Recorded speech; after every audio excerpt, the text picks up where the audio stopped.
से जागरूक रहने के लिए बार बार राज्य सरकारें और केंद्र सरकारें कह रही हैं। कोरोना के हालात अगर सबसे ज्यादा कहीं बेकाबू है तो वो महाराष्ट्र में है। महाराष्ट्र में कोरोना के नए मामलों की रफ्तार हर गुजरते दिन के साथ तेज होती जा रही है। पिछले 24 घंटे में राज्य में करीब 18,000 कोरोना केस सामने आए, जबकि 87 लोगों की मौत हुई। नागपुर में एक दिन में 2500 से ज्यादा मरीज आए सामने। इस बीमारी से 18 लोगों ने दम तोड़ दिया है। मुंबई में भी कोरोना के मरीजों का आंकड़ा बढ़कर करीब 2000 के पास पहुंच गया, जिसे देखते हुए बीएमसी ने 50% छात्रों के स्कूल आने के नियम को आज से अगले आदेश तक खत्म कर दिया। इसके अलावा सभी टीचरों को ई लर्निंग प्लेटफॉर्म की मदद से घर से ही क्लास लेने के लिए कहा गया। तो तमाम इंतजाम देखिए हो रहे हैं और हमारे साथ हमारे सहयोगी पारस उस वक्त जुड़े हुए हैं। और पारस, देखिए राज्य सरकारें तमाम कदम तो उठा रही हैं, लेकिन लोगों में क्या जागरूकता आई है, जरा तस्वीरें दिखाइए और हो सके तो बात भी कीजिएगा। जी अर्पिता, सरकार हर मुमकिन कोशिश कर रही है कि जिस तरीके से जिस तेज़ी से कोरोना फैल रहा है उसको किसी तरह रोका जाए, उस पर किसी तरह रोकथाम लगाई जाए। मगर सबसे पहली बात, अगर कोरोना को रोकना है तो लोगों को भी जो है वो जागरूक होना पड़ेगा। यहाँ कुछ लोग हैं, ये फूड मार्केट का एरिया है दादर का, जब से हमने कैमरा ऑन किया है यहाँ पे आधे से ज़्यादा लोगों ने जो है वो मास्क नहीं लगाए हुए थे।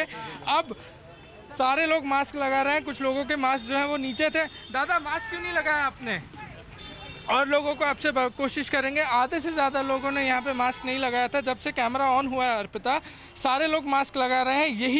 यही बेफिक्री जो है ये कारण बन रही है, जिसकी वजह से जो है कोरोना बहुत ज़्यादा फैल रहा है। ये उस इलाका है जहाँ पे बहुत ज़्यादा भीड़ रहती है। दादर का फूल मार्केट इलाका है ये अर्पिता।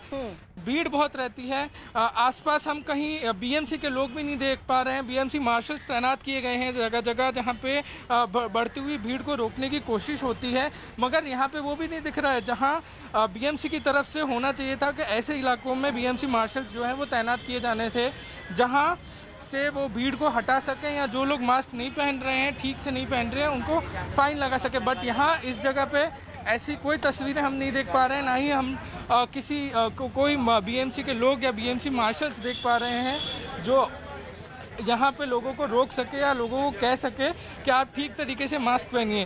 कोरोना के बढ़ते केसेस का कारण जो है ये लोगों की बेफिक्री ही जो है हमें नजर आ रही है। दादा, आपने मास्क क्यों नहीं पहना ठीक से? आप भी पैसा दे रहे, बात करते हैं तो पैसे देने के लिए आपको मास्क उतारना पड़ता है? नहीं जमता है ना। हाँ जी। अरे और पारस, मैं आपको रोक रही हूँ, इसी बीच एक बड़ी खबर आ रही है। भाजपा अध्यक्ष जेपी नड्डा के घर बंगाल को लेकर अहम बैठक हो रही है। इसमें बीएल संतोष, शिव प्रकाश, दिलीप घोष, राजीव बनर्जी, मुकुल रॉय, अरविंद मेनन और राहुल सिन्हा उसमें अब से पहुंचे हैं।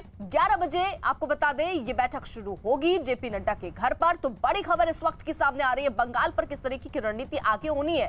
हालांकि थोड़ी ही देर पर यह बैठक होगी जिस पर आगे रणनीति पर मंथन होगा, लेकिन यहां पर बीजेपी ने पूरी तरीके से कमर कस लिया हो। चाहे रैलियों का दौर हो, चाहे सभाओं का दौर हो, एक से एक दिग्गज जो है वो मैदान में उतरे हुए हैं। लेकिन ऐसे में भाजपा अध्यक्ष जेपी नड्डा के घर बंगाल को लेकर एक अहम बैठक, यानी आगे की और रणनीतियां इस बैठक में बनने की संभावना। यतेंद्र हमारे साथ, हमारे सहयोगी जुड़ चुके हैं। यतेंद्र, कितनी देर में शुरू होगी ये बैठक?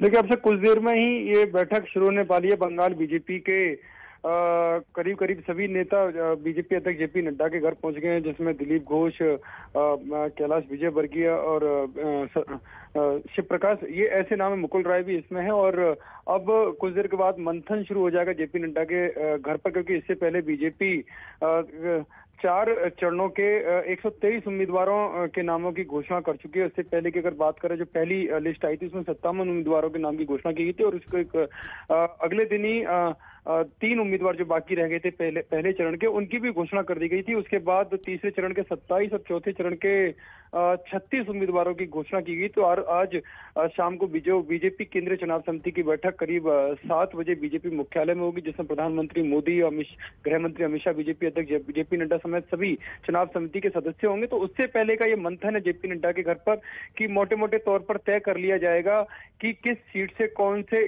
कितने नामों का पैनल केंद्रीय चुनाव समिति के सामने रखा जाएगा, जिसके बाद केंद्रीय चुनाव समिति मंथन करेगी। ठीक है यतेंद्र, आप नजर बनाए रखिए, यानी अब से थोड़ी देर में ये बैठक होनी है, उस पर भी देखिए हमारी नजर